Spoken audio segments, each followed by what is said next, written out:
Esse vídeo eu já passei ele em outras aulas, mas é importante sempre ter como exemplo. Ó, deixa eu voltar aqui um pouquinho. Então, três policiais, salvo engano, são policiais federais, não tenho certeza. Mas três policiais aí estão nesse restaurante. Começa um assalto que tá lá do outro lado, né? Já inicia. Tem um rapaz de blusa branca com a mão levantada, já tá um tempo acontecendo. Eles só vão se dar conta desse assalto quando esse segundo assaltante aqui atravessar para essa outra mesa. E aí cada um vai ter sua tomada de decisão com base nos diversos fatores que a gente vai começar a analisar aqui.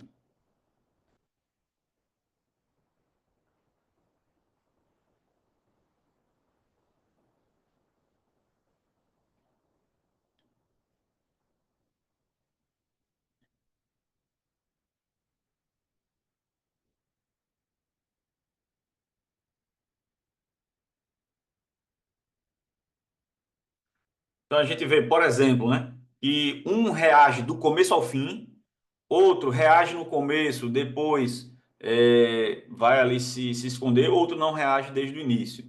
Tem dois com celular na mão, um fica com o celular, que é o que reage do início ao fim, é o que fica com o celular na mão do início ao fim, o outro está com o celular na mão, mas coloca o celular na mesa, e tem um terceiro sem celular. Esse que está sem celular é o primeiro que percebe o assalto pelo posicionamento, né? E ele também estava sem celular. Não sei se é exatamente isso que dá essa capacidade de visualizar primeiro. Podemos entender, talvez, que sim. Tem comportamentos que eles são modulados de maneira muito rápida. Você inicia com todos localizam a própria arma.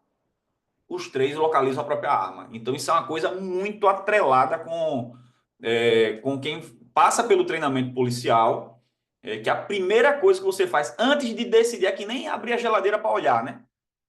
Antes de decidir o que vai fazer ou não vai fazer, acessa a arma. Tem vezes que, inclusive, esse comportamento é o que lhe plota como policial e lhe torna um risco direto é, ali naquela ocorrência.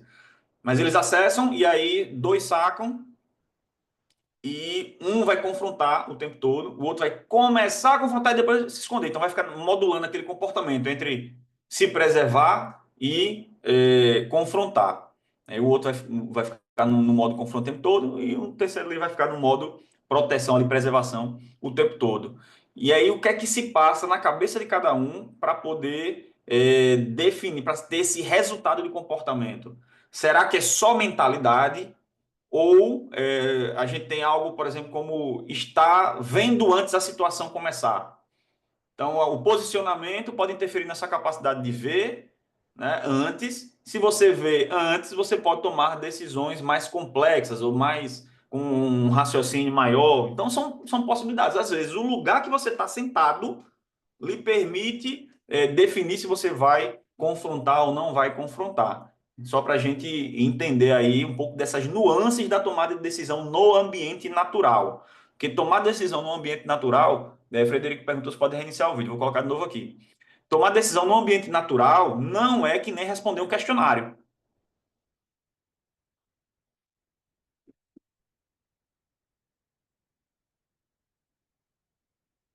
Ah, na verdade, os três sacaram, né? Os três sacaram, mas só um que fica no confrontando do início ao fim. E, inclusive, tem um dos clientes, que é uma das vítimas, que é baleado na cabeça. E fica a dúvida aí se é baleado por disparo do policial ou disparo do marginal. Na época que eu postei esse vídeo, eu fiquei olhando ali quadro a quadro e tal. Deu a entender que foi um disparo do marginal. Apesar do disparo do policial também estar na mesma linha. Aí, para saber mesmo, só quem teve acesso aí a relatório pericial, etc., eu sinceramente não sei. E aí a gente vai para uma outra pergunta que eu também já coloquei na discussão sobre cognição em combate, já coloquei na discussão sobre mentalidade tática. Se vocês já usaram isso daí em combate, alça e massa da pistola. 99,9% das pessoas respondem que nunca utilizaram. Quando acontece de alguém responder que utilizou, o que é comum nesse relato, né? Eu tenho que colocar, toda vez que eu faço a pergunta, que alguém responder que já usou, as duas próximas perguntas são: você era o alvo direto da ação? Na maioria das vezes, não era o alvo direto. Ou seja, eu visualizo um cara assaltando alguém, ou iniciando uma agressão letal contra alguém, e aí eu decido agir. Então, o fator de estresse, para mim, ele é muito menor e eu tenho a capacidade de planejar a minha ação. Então, eu consigo focar em alça e massa da pistola. Mesmo às vezes nessa condição, o cara também não consegue, ele também está bastante estressado para isso. Mas quase sempre tem isso no relato. Ou a segunda hipótese, o agressor estava distante, estava ali a 15, 20, 25 metros. Então o fator da distância é primordial e a gente vai ver que isso tem uma correspondência, inclusive, com a maneira que a nossa mente analisa risco. Então o fator da distância ele é preponderante. Porque, por exemplo, se alguém está apontando um fuzil para a gente, para atirar a gente, para tentar matar a gente, o tiro de fuzil mata a gente, pode matar a gente a 10 metros e pode matar a 100, não é? Era para a gente ter o mesmo medo, ter o mesmo pico de estresse, se for simplesmente racionalizar entre a possibilidade de a gente ser morto. Só que não é. Dispara, quando a ameaça está longe, o pico de estresse é muito menor. Tem um vídeo que é bem interessante nesse sentido, no Rio de Janeiro, que é os caras numa operação urbana, os caras estão trocando tiro já, mas assim, tá, sei lá, 200, 300 metros dos traficantes, e os caras estão filmando, estão dando risada, né? Tá aquela coisa que só, a gente só encontra no Rio de Janeiro, né? De repente, um desses disparos dos marginais, tipo, quebra alguma folhagem de mata, assim, do lado do polícia e bate, assim, num reboco e tal. Aí, tudo muda. Quem tava falando não fala mais, quem tava rindo ri mais, quem tava numa postura já se protege, vai se abrigar. Muda tudo, porque aquele elemento que foi o disparo batendo ali próximo, aí ele virou um estímulo próximo. Então, muda completamente o cenário. É tipo, vixe, é alguma coisa que lembra que, eita, a gente morre também nessa distância.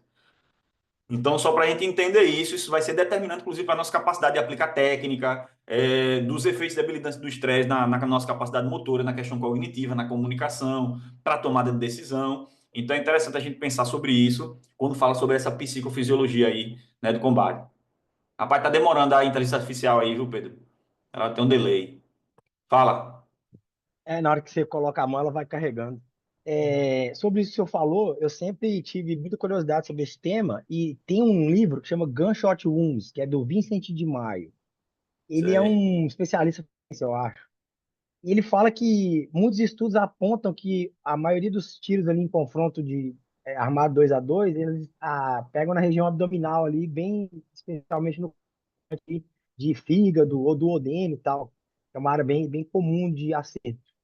Então, o que acontece? O cara, ele, ao invés de fazer a alcimassa que tampa a vida dele de um modo geral, o que que ele faz? Ele olha para o cara, olho no olho e abaixa a arma. Então, por isso que essa região é mais atingida no confronto armado. Perfeito, estava discutindo sobre isso no encontro de instrutores de tiro que a gente teve aqui. A gente faz quase que anualmente aqui em Sergipe, juntando instrutores de tiro de todas as forças de segurança. E eu estava comentando justamente sobre exatamente essa observação aí do Vicente Maio, em que muitas vezes, mesmo que você treine a vida toda o engajamento na posição 4 numa situação de estresse, onde você tem uma ameaça localizada, você vai privilegiar a visualização da ameaça, mesmo que isso seja ocorra de forma inconsciente. O E perigo aí vai ter atrai, esse né? relato da gente baixar um pouco o alinhamento da arma para livrar a nossa capacidade visual para focar na ameaça.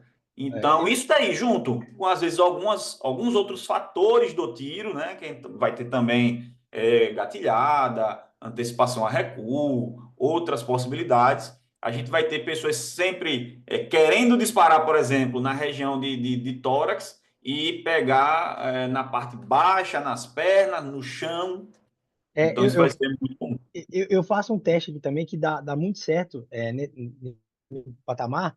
Eu coloco o cara para se mover em Z enquanto dispara no alvo ao centro. Ele olha para o alvo, os disparos tendem a pegar sempre no lado para o qual ele Tá deslocando, né? vai dando aquela deslocada de tiro para onde ele está se movendo também. Quando ele faz alça e massa, aí tende a centralizar. Aí a gente discute sobre isso nesse aspecto. E muitas vezes a gente não consegue nos treinamentos tradicionais abordar essas nuances, né? Então, muitas vezes o cara pensa que no treinamento ali estático, de precisão, fazendo alcimassa, ele está acertando, fazendo aí essa precisão aqui, e o cara acha, não, pô, mas uma pessoa eu acerto, isso daí serve para acertar uma pessoa, o cara, velho, mas tá faltando só os outros 2.000 elementos aí do confronto real, né?